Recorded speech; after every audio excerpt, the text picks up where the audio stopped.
Jadi konsep kedaulatan ini ya, yang tokoh utama adalah dari John Bodin. Saya bilang ya, dia menganggap raja itu adalah pada kelautan sendiri dan kemudian dia mencari hukum, jadi raja itu di atas hukum. Kemudian ajaran John Bodin dilanjutkan oleh Thomas Hobbes ya. Thomas Hobbes mengatakan bahwa para individu yang hidup dalam keadaan alamiah menyerahkan seluruh hak-hak alamiah mereka pada seorang atau sekumpulan orang. Nah, Hobbes ini mengutamakan penyerahan itu kepada satu orang, itu raja. Dan penyerahan ini bersifat mutlak, sehingga orang menerima juga berdaulat mutlak pula. Jadi karena dia menyerahkan secara mutlak, maka dia berasa mutlak. Ajaran dari John Bodin dan Thomas Hobbes ini dilanjutkan oleh Austin, ya, John Austin. Dia mengatakan ya, yang berdaulat adalah pembentuk hukum tertinggi, supreme legislator, dan hukum positif adalah hukum yang dibuat oleh yang berdaulat. Karena sebagai konsekuensi yang berdaulat berada di atas hukum yang merupakan ciptaan sendiri. Seperti itu ya. Ya, jadi konsep kedaulatan memiliki beberapa ciri tertentu. Ciri itu diantara kelanggengan permanen, sifat tidak dapat dipisah-pisahkan, indivisible, sifatnya sebagai kuasa tertinggi supreme, tidak terbatas dan komplit. Dengan kelanggengan dimaksudkan sifat kedaulatan yang abadi yang dimiliki negara selama negara masih ada. Sifat tidak dapat dipisah-pisahkan, menunjukkan keadaan kedaulatan sebagai pengertian yang besar, yang bulat dan tunggal. Kemudian kedaulatan tidak dapat dibagi-bagi. Kedaulatan adalah kekuasaan tertinggi dalam setiap negara. Kedaulatan tidak mengizinkan adanya saingan. Kedaulatan tidak dalam batas, karena membatasi kedaulatan berarti adanya kekuasaan lebih tinggi. Kedaulatan itu lebih lengkap, sempurna, dan karena tidak ada manusia dan biasa yang berkenan dari berdaulat. Kira-kira itu yang prinsip-prinsip awal ya. Nah, di dalam ilmu politik modern, kata kedaulatan digunakan untuk mengartikan kemaharajaan mutlak atau kekuasaan raja yang paripurna. Kedaulatan memiliki hak yang tidak dapat diganggu-gugat untuk memaksakan perintah-perintahnya kepada segenap semua rakyat negara yang bersangkutan, dan sang rakyat itu memiliki kewajiban mutlak untuk menaatinya tanpa memperhatikan apakah mereka bersedia atau tidak bersedia. Jadi ada suka tidak suka, ya, maka itu mutlak. Tidak ada yang bisa menyangga kekuasaan yang bersifat mutlak seperti itu. Nah, kemudian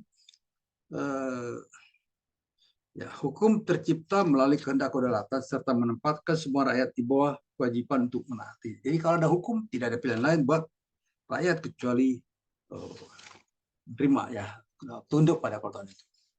Jadi kemudian berbagai macam ajaran tentang kedaulatan. Pertama, ini kita bicara sejarah ya. Pertama, ajaran kedaulatan Tuhan menerangkan bahwa kekuasaan tertinggi terhadap pada Tuhan.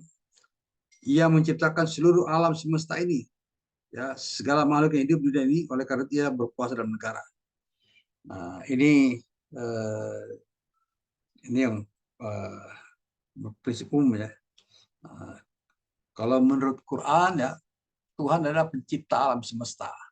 Ini versi Quran ya. Tuhan pencipta alam semesta, dia adalah pemelihara dan penguasa sejati. Ini bisa dilihat dalam Quran ya, surat Yusuf ayat 30 sampai 40 ya, bisa dibaca sendiri. Nah, ini yang konteks kedaulatan dari Tuhan ya. Nah, menurut teori kedaulatan ya, berkembang pada zaman abad pertengahan, yaitu antara abad ke-5 sampai dengan ke-15. Dalam perkembangan ini, teori kedaulatan sangat erat hubungannya dengan perkembangan agama baru yang muncul pada saat itu, agama Kristen, yang kemudian diferensiasi dalam keagamaan jadi Paus. Itu dalam satu versi agama Kristen ya, itu. Jadi perkembangan sangat terpengaruh ya. Dan saya tidak perlu memperpanjang pertemuan ini, silakan baca sendiri ya soal ajaran kedaulatan dari Tuhan ini. Kemudian yang lainnya adalah tentang kedaulatan raja. Ya. Nah, kenapa raja berdaulat? Karena raja adalah wakil Tuhan untuk melaksanakan kedaulatan atau memegang kedaulatan di dunia. Ya, karena raja merasa berkuasa untuk berbuat apa saja menurut kehendaknya dengan alasan bahwa perbuatannya sudah menurut kehendak Tuhan. Ya. Jadi, raja tidak merasa bertanggung jawab pada saat pun kepada Tuhan. Jadi ini adalah absolutisme dari kerajaan. Nah, ya, kemudian tapi ini semua ajaran ini, ajaran tentang kedaulatan raja ini disanggah ya. Misalnya oleh di Eropa itu ada Martin Luther King ya, muncul pada 1517. Luther menuduh bahwa gereja telah menyalahgunakan kekuasaannya untuk memperoleh kekayaan dan kekuasaan duniawi. Ini adalah akibat kekuasaan tidak terkontrol. Dalam waktu tidak terlalu lama, ketika Luther itu mendapat sambutan, kritik-kritik yang dilontarkan itu menjadi makin luas, sementara Luther sendiri kemudian mulai menyerang kedaulatan negara yang erat kaitannya dengan gereja. Jadi itu yang ini ya. Kemudian muncul ajaran baru ya, bahwa bahwa harus ada jaminan kepada rakyat yang sewajarnya dalam suatu negara. Ini di antara pengagas itu adalah teori dari Menarkebahan yang hendak mempelajari membatasi kekuasaan raja. Jadi Menarkebahan ini adalah satu ajaran atau teori yang membatasi kekuasaan raja yang berkembang pada abad ke-16 ya, yang bersumber atau katakanlah dipengaruhi oleh ajaran Martin Luther. Nah, kaum Menarkebahan ini meletakkan dasar untuk katakanlah mengurangi kekuasaan mutlak sang raja dan gereja. Ya, ini yang terpenting saya kira. Selanjutnya kedaulatan negara ya.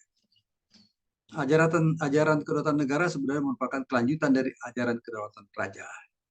Ajaran ini muncul di Jerman untuk mempertahankan kedudukan raja yang pada waktu itu mendapatkan dukungan dari 3 lapisan masyarakat yang besar sekali pengaruhnya, yaitu golongan bangsawan,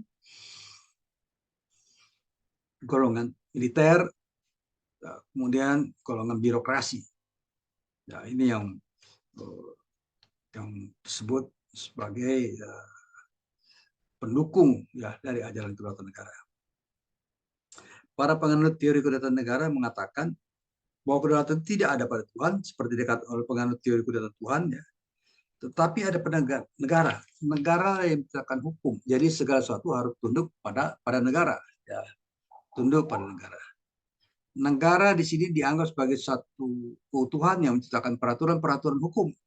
Jadi ada negara itu karena adanya negara. Jadi tidak hukum satupun berlaku tidak dikehendaki oleh negara. Jadi sangat tergantung pada negara. Nah, penganjur teori ini, teori negara antara John Bodin dan George Jelinek. Nah, pada hakikatnya teori kedaulatan negara atau state sovereignty ini hanya menyatakan bahwa kekuasaan tertinggi itu ada pada negara. Ya. Entah kekuasaan absolut, kemudian terbatas, dan sebagainya. Nah, dalam ajaran kedaulatan negara ini pada prinsipnya bahwa kekuasaan tertinggi itu ada negara. Kekuasaan tertinggi ini mungkin bersifat absolut, tapi juga mungkin bersifat terbatas ya. Selanjutnya George Jelinek mengatakan bahwa hukum itu adalah merupakan penjelmaan dari kehendak atau kemauan negara. Jadi negara yang menciptakan hukum, maka negara dianggap sebagai salah satu sumber hukum dan negara yang memiliki kekuasaan tertinggi atas kedaulatan. Di luar negara tidak ada satu orang pun yang berwenang menetapkan hukum. Maka dalam hal itu berarti bahwa ada kebiasaan, yaitu hukum tidak tertulis yang bukan dikeluarkan oleh buat negara, tapi nyata-nyata berlaku dalam masyarakat tidak merupakan hukum. Ini menurut pendapat dari George Jelinek. Ya. Kemudian kalau menurut John Bodin ada kebiasaan dapat menjadi hukum apabila sudah diterapkan negara sebagai. Jadi harus diadopsi ada kebiasaan itu oleh negara untuk menjadi hukum. Jadi nggak bisa jalan begitu saja ya.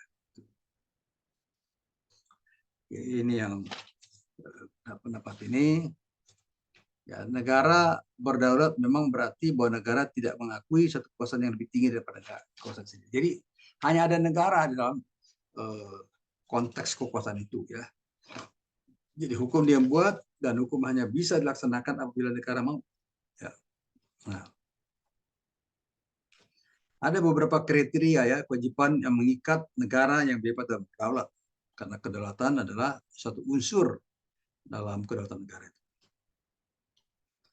Jadi kewajiban untuk tidak menjalankan kedaulatannya pada teritorial negara lain. Jadi kedaulatan dia terbatas pada negara itu sendiri. Kemudian negara ini tidak memperkenankan warga negara yang melakukan perbuatan yang melanggar kebebasan supremasi wilayah negara lain. Jadi terbatas pada tunduk pada wilayah negara itu. Unsur ketiga adalah kewajiban untuk tidak campur tangan dalam urusan negara lain. Jadi terbatas apa yang dikerjakan pada negaranya, tidak pada negara lain. Ya. Ini konsep-konsep sebetulnya konsep dalam pergaulan masyarakat internasional ya. Oke, yang keempat adalah tentang kedaulatan hukum ya, tentang kedaulatan hukum. Menurut teori kedaulatan hukum atau Rechtsstaatlichkeit, kekuasaan tertinggi dalam satu negara itu adalah hukum itu sendiri. Karena itu baik raja atau penguasa pun rakyat atau warga negara, bahkan negara sendiri, semuanya tunduk pada hukum. Ya. Semua sikap, tingkah laku, dan perbuatan harus sesuai atau mendukung. Jadi mendaulat berkrab ini adalah hukum. Nah, ini yang pendapat itu ya, ada Grab ya. Oke, jadi banyak pertentangan ya, bahwa Grab ini teorinya dikritik oleh Jelinek yang membela kedaulatan negara itu. Jadi tadi negara yang berkuasa, sekarang menurut Krabbe itu adalah hukum. Ya. Oke.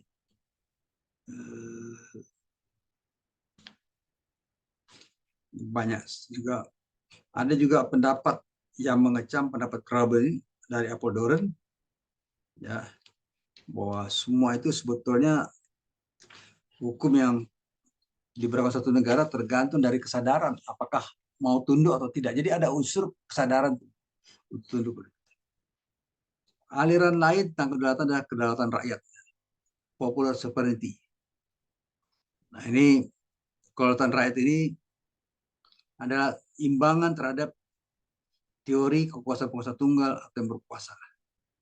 Ya, jadi ajaran kedaulatan rakyat ini mensyaratkan adanya pemilihan umum yang menghasilkan dewan-dewan rakyat yang mewakili rakyat yang dipilih langsung atau tidak langsung oleh seluruh warga negara yang dewasa. Dewan-dewan ini bersifat berdaulat.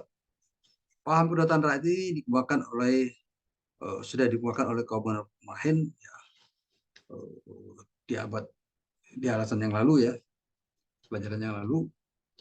Jadi ajaran kedaulatan rakyat ini mengatakan rakyat yang berdaulat penuh dan bukan raja. Karena raja berkuasa atas persetujuan rakyat. Ajaran ini dilanjutkan oleh John Locke dan kemudian juga oleh George Rousseau. Ya. Jadi yang raja kenapa berkuasa? Karena rakyat yang memilih dia, rakyat yang menghendaki dia berkuasa. Kalau tidak menghendaki maka tidak berkuasa raja ini. Ya. Jadi menurut John Locke, memang rakyat menyerahkan kekuasaan kepada negara. Dengan demikian negara memiliki kekuasaan yang besar ya. Tapi kekuasaan itu ada batasnya. Nah, apa itu batas kekuasaan negara? Adalah hak-hak alamiah dari manusia ya ketika lahir. Dan hak alamiah itu bisa diambil ya atau dikurangi oleh negara. Jadi hak tersebut adalah hak atas kehidupan, kemerdekaan, dan milik pribadi. Ketika hak ini adalah hak asasi. Ya, saya pernah terangkan di kelas bahwa hak hidup itu ada pada manusia sejak di dalam kandungan belum dia lahir. Karena itu abortus dilarang di banyak negara. Walaupun di negara-negara lain dibolehkan aborsi dengan beberapa syarat-syarat ketat. Kemudian hak kemerdekaan itu adalah hak asasi, nggak bisa dikurangi. Anda tidak bisa mengekang satu masyarakat, ya. Kemudian seperti menjajah misalnya, itu hak kemerdekaan. Kemudian hak milik pribadi, properti, ya itu juga tidak bisa dikurangi. Nah, bagi John Locke, negara itu diadakan justru untuk melindungi hak-hak alamiah, itu hak dasar. Ya, kata John Locke, negara diciptakan karena satu perjanjian kemasyarakatan antara rakyat. Tujuannya adalah untuk melindungi hak milik, hidup, dan kebebasan, baik terhadap bahaya dari dalam maupun dari luar. Ya, orang memberikan hak alamiah kepada masyarakat, tapi tidak semuanya. Ya, itu yang menurut John Locke ya. Dan kemudian oleh Rousseau ya, oleh Jacques Rousseau mengatakan bahwa kedaulatan rakyat itu tercermin dari prinsip ya, bahwa yang memberikan kuasa tinggi pada rakyat disebut sebagai pemerintahan dari rakyat oleh rakyat. Nah, ini yang semacam. Jadi kalau ada orang yang berkuasa atas nama kehendak rakyat harus melalui kehendak umum atau melalui pemilihan umum untuk diberikan ininya. Yang menurut ini Rousseau, bahwa kehendak rakyat seluruhnya dinamakan polintetus, ya. Hanya diberikan oleh rakyat seluruhnya sekali saja, yaitu satu saat negara sudah dibentuk melalui perjanjian masyarakat. Jadi negara itu dibentuk atas dasar perjanjian masyarakat. Seperti Indonesia, ya, dibentuk atas dasar perjanjian. Karena pada saat itu tidak hanya dari kalangan orang Islam, dari yang non-Muslim juga, bukan hanya dari Jawa, dari luar Jawa, berkumpul untuk membentuk satu negara Republik Indonesia. Kalau tidak terbentuk.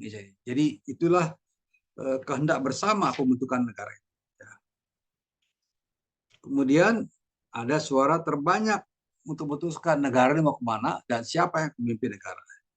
Kalau dalam konteks sekarang, ya, itu adalah semacam kayak pemilihan umum, ya, pemilihan umum, sistem pemerintahan yang dibentuk melalui kehendak dari rakyat. Kemudian teori kedaulatan ini juga diikuti oleh Immanuel Kant yang mengatakan tujuan negara adalah untuk menegakkan hukum dan menjamin kebebasan para warga negaranya. Nah, dalam pengertian kebebasan ini adalah kebebasan dalam batas-batas perundang-undangan, ya. Jadi kebebasan dibatasi undang-undang. Sedangkan undang-undang di sini adalah membuat adalah rakyat itu sendiri. Dengan demikian, undang-undang adalah merupakan penjelmaan dari kemauan atau kehendak rakyat. Jadi rakyat yang mewakili kekuasaan tertinggi atau kedaulatan. Nah, ini paham yang mengatakan Vox Populi Vox Dei, ya. Jadi kemudian seperti itu dalam beberapa teori-teori bisa dibaca, ya. Ini saya kira bahan yang lain minggu depan kita lanjutkan dengan teori demokrasi. Ada yang mau disampaikan atau ada yang mau ditanya sebelum saya tutup kuliah? Oke. Kalau tidak ada, sampai besok, ya. Besok kuliah ilmu negara, ya, pasti, ya. PIH, ya. Oke. Baik, sampai besok, ya. Singkat aja kuliahnya. Ya, makasih. Siap, Bapak.